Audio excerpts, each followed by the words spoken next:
আরে মা, আপনি তো আইছেন গতকালকে রাত্রে, না খাইলে অসুস্থ হয়ে যাবেন, অল্প কয়টা খান। আমি খাবো না বাবা, আমার ছেলেটা খবর দাও, একটু একটু আসতে কম আচ্ছা আচ্ছা আচ্ছা, ঠিক আছে মা, আপনি কাইন্দেন না মা, মা একটু শান্ত হন মা। আপনি আপনার ঠিকানাটা কোন তো আমারে? আরে বেটা, তুই যে আমার ছোটবেলার বন্ধু, এটা ভাবতেও তো আমার ঘৃণা লাগে। তুই কেমনে পারলি, তুই কেমনে পারলি আন্টিরে রাস্তায় ফালাই দিয়াইতে? আরে বেটা, আমি যদি আন্টিরে পায়া বৃদ্ধাশ্রমে না নিয়ে যাইতাম তাহলে তো কোনো দুর্ঘটনাও করতে পারতো।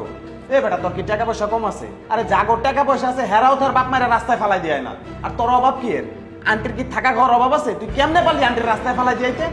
বন্ধুরে, আজকে তুই আবারও প্রমাণ করলি তুই অর্থের দিকে গরিব থাকলেও মনের দিকে অনেক উদার। প্রকৃতির কি নিয়ম দেখ বন্ধু, তোর কোনো টাকা পয়সা নাই, কিন্তু তুই তারপরেও মানুষের উপকার করার জন্য একটা বৃদ্ধাশ্রম করছিস।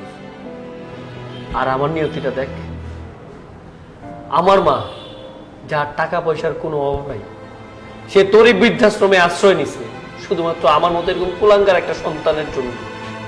এই যে এই মহিলাটা দেখছস না, আমার বউ, সারাটা দিন এই সংসারের মতো অশান্তি তৈরি করে রাখে।